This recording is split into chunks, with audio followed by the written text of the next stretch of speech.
जिस संविधान ने ये ताकत दी है कि वो वोटर्स लिस्ट के बारे में जो चर्चा कर रहे हैं कि उसको कटवाने का, वो प्रोविजन भी संविधान के अंतर्गत ही है। और उसमें देखने वाली बात ये है कि ये इतने दिन सत्ता पे कहीं रोहिंग्या और बांग्लादेशी के वोटों पर तो नहीं बने हुए थे। इन्होंने कहा कहीं ऐसा तो नहीं जिनके नाम काटे जा रहे हैं वो रोहिंग्या हैं। हमारे उत्तर प्रदेश के भाई, हमारे पूर्वांचल के भाई, हमारे यूपी बिहार के भाई जो 40-40 साल से दिल्ली में रह रहे हैं, अपने श्रम अपने खून पसीने से दिल्ली को बना रहे हैं, आप उनको रोहिंग्या करें,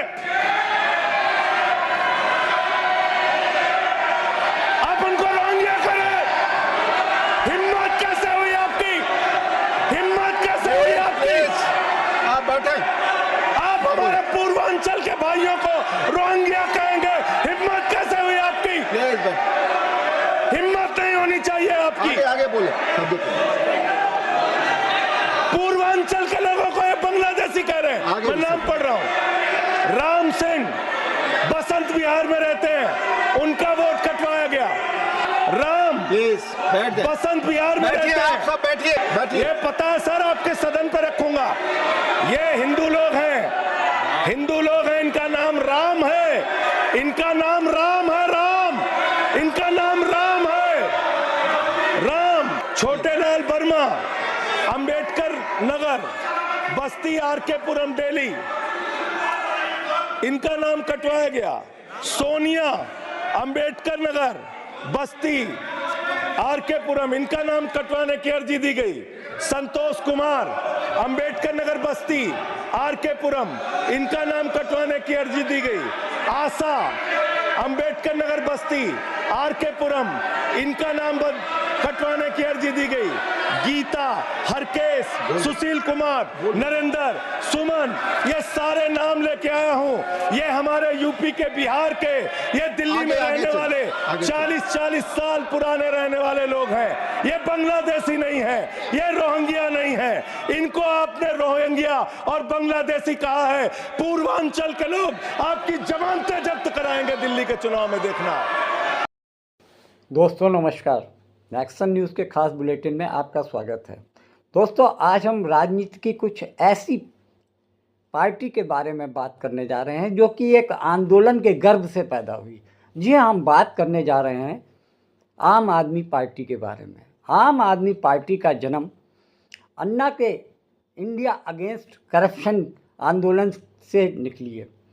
उसमें केजरीवाल, अरविंद केजरीवाल, जो कि सामाजिक सेवा करने के साथ साथ एक IRS भी थे, यानी वो एक प्रशासनिक अधिकारी थे, अव्वल दर्जे के अधिकारी थे। उससे पहले वो IIT से इंजीनियरिंग करके एक जमशेदपुर में स्टील कारखाने में इंजीनियर के तौर पे काम भी कर चुके हैं। उसके बाद उन्होंने दिल्ली में 10 साल तक झुग्गी झोपड़ियों के बीच में रहकर समाज सेवा का काम भी किया।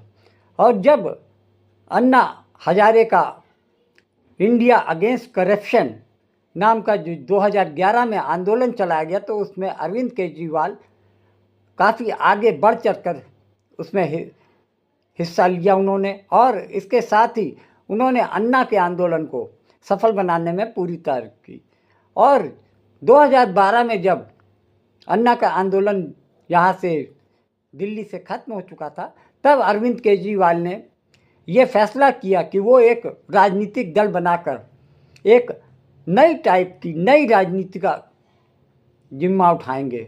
और उसी समय आम आदमी पार्टी का जन्म हुआ। उसमें उनके साथ में उस समय पूर्व IPS किरण बेदी, संजय सिंह, अरविंद कुमार विश्वास और प्रशांत कुमार जैसे नेता और समाज सेवी, वकील सब जुड़े, जो कि उस समय सब लोग को ये उम्मीद थी कि आम आदमी पार्टी अन्य पार्टियों के मुकाबले में अलग तरीके की राजनीति करने जा रही है। और उसी समय अगले साल अरविंद केजरीवाल पार्टी के जो कि संयोजक थे, 13 में जब चुनाव होते हैं तो उनकी पार्टी ने अप्रत्याशित मेहनत करते हुए अप्रत्याशित रिजल्ट हासिल किया। उस समय जब पहली बार चुनाव में उतरी आम आदमी पार्टी के बारे में कोई भी राजनीतिक दल इस बात के लिए सहमत नहीं था कि वो कुछ कर पाएगी। बस यही उम्मीद कर रहे थे कि 1 या 2 सीट पर अगर जीत जाती है तो बहुत बड़ी बात है। तब उस समय 27 सीटों पर अरविंद केजरीवाल की पार्टी यानी आम आदमी पार्टी 27 सीट लेकर उसने भाजपा और कांग्रेस के कान खड़े कर दिए थे। भाजपा के पास केवल 27-28 सीट थी, वहीं कांग्रेस के पास 7 सीटें थी और अरविंद केजरीवाल की पार्टी आम आदमी पार्टी जो कि पहली बार चुनाव में उतरी थी, उसने 27 सीट जीतकर तहलका मचा दिया। तब कांग्रेस ने रणनीति के तहत भाजपा को सरकार से दूर रखने के लिए अरविंद केजरीवाल की पार्टी को समर्थन देते हुए सरकार बनवा दी। ये बात दूसरी है कि 49 दिनों की सरकार चली और अरविंद केजरीवाल ने सरकार भंग कर दी और उन्होंने ये कहकर भंग की कि वो किसी प्रकार की दबाव में सरकार नहीं चलाना चाहते हैं। तो इस तरीके से आम आदमी पार्टी का भारतीय राजनीति में जन्म हुआ और उन्होंने जन्म लेते ही अन्य राजनीतिक दलों के कान काट दिए। ये बात ठीक थी कि भारतीय जनता पार्टी और कांग्रेस दिल्ली में शासन करने के लिए प्रसिद्ध थी। इससे पहले यानी अरविंद केजरीवाल की पार्टी से पहले आम आदमी की पार्टी के पहले 15 साल तक कांग्रेस की सरकार रही, जिसमें कि श्रीमती शीला दीक्षित 15 साल तक चीफ मिनिस्टर के रूप में काम किया और अरविंद केजरीवाल ने उनको हराते हुए दिल्ली में सत्ता काबिज की। और उनके साथ में बहुत सारे ऐसे नेता थे जो कि जन्म से ही पार्टी के जन्म से ही साथ में जुड़े थे। उनमें संजय सिंह जैसा एक नेता भी था जो कि उत्तर प्रदेश के सुल्तानपुर जिले से आते थे। संजय सिंह के बारे में फिलहाल राजनीति में और हमेशा चर्चा में बने रहने के कारण संजय सिंह हमेशा अपने तेज तर्रार स्वभाव के बारे में जाने जाते हैं।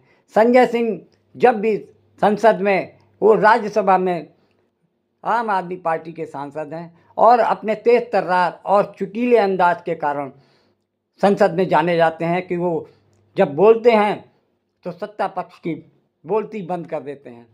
इस तरीके से दहाड़ कर वो संसद में इस बात का एहसास कराते हैं कि उनकी पार्टी नई जरूर है लेकिन उनके तेवर बहुत कड़े हैं, बहुत उग्र तेवर हैं और सरकार को, मोदी शाह की सरकार को इस तरीके से वो कटघरे में खड़ा करते हैं कि सरकार और भारतीय जनता पार्टी तिलमिला कर रह जाती है।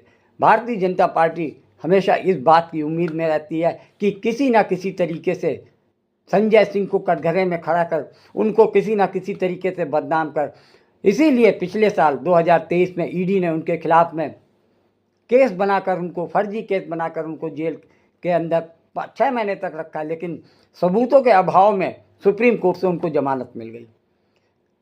वैसे तो संजय सिंह का अगर देखा जाए तो भाषण के तौर पर एक बेहतरीन वक्ता हैं और उनकी बातों में जो तथ्य होते हैं उसको जानकर सत्ता दल बुरी तरीके से झेप जाता है, या कहा जाए कि सत्ता दल उनकी बातों का जवाब देने में विफल रहता है। अगर जेल वेल की बात करोगे ना, जिस दिन सत्ता परिवर्तन होगा एक भी आदमी बाहर नहीं दिखेगा।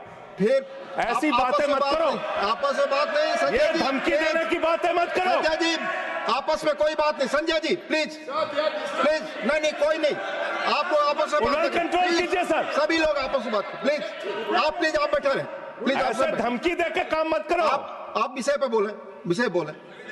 अडानी की दलाली करने वाली सरकार हमसे आप सवाल बोले कर रही विषय पर संजय जी, जो विषय बोलेंगे ये भ्रष्टाचार पे बोलेंगे, विषय पर बोलिए प्लीज, विषय पर बोलिए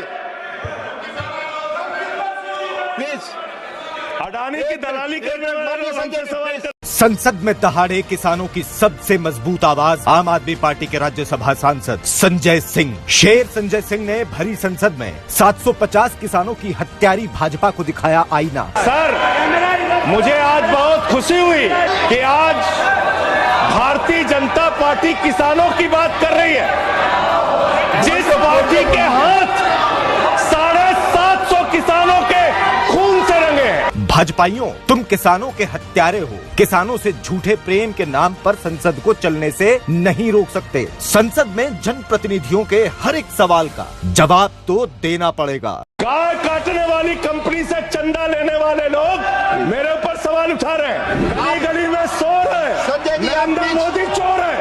कोई बात रिकॉर्ड पे नहीं जाएगी। नरेंद्र मोदी चोर कोई है। बात रिकॉर्ड पे नहीं जाएगी। नरेंद्र मोदी का दोस्त अडानी बांग्लादेश को बिजली सप्लाई करता है। आप विषय पर बिजली बोलिए। सप्लाई करता है। प्रधानमंत्री पर आपने भारत की प्लीज बिजली स्पीकर चोरी को समझे। करके, वही रिकॉर्ड भारत पे की जाएगी। बिजली चोरी रिकॉर्ड करके पे रिकॉर्ड। बांग्लादेशियों का घर रोशन आप करते हो। संविधान पर बोलिए संजय जी, हमें वही ज्ञान रिकॉर्ड पे बता रहे जाएगी। हो। मस्जिद में मंदिर खोज रहे हैं पूरे देश के अंदर। ये दोहरी नीति नहीं चलेगी। कतर के शेखों के साथ बिजनेस करेंगे, दुबई के शेखों के साथ बिजनेस करेंगे, यहाँ मुसलमानों के खिलाफ हिंसा की बात करोगे। भाजपाइयों को जब दर्शन करना होता है तो ये मस्जिद में भगवान का दर्शन करने जाते हैं। ये भारत खोदो योजना चला रहे देश में। अरे मैं कहता हूं अगर इतना ही खोदना है, कल को कोई आके दावा करेगा संसद को खोद दो, कम से कम प्रधानमंत्री की डिग्री मिल जाएगी। उसका तो पता चल जाएगा कहां है। संसद खोद दो। अगर जेल वेल की बात करोगे ना, जिस दिन सत्ता परिवर्तन होगा एक भी आदमी बाहर नहीं दिखेगा। फिर ऐसी आप बातें मत करो। आपस में बात नहीं संजय ये जी। धमकी देने की बातें मत करो। अडानी की दलाली करने वाली सरकार हमसे आप सवाल बोले कर रही है। विषय पर ये भ्रष्टाचार बोलिए। पे बोलेंगे। जेल 3 घंटे ईडी सीबीआई दे दो, सबको भेज दूंगा। वो बोल रहे हैं जेल क्यों आपस गए? में बात न करें, आप बोले संविधान पर। नहीं, आप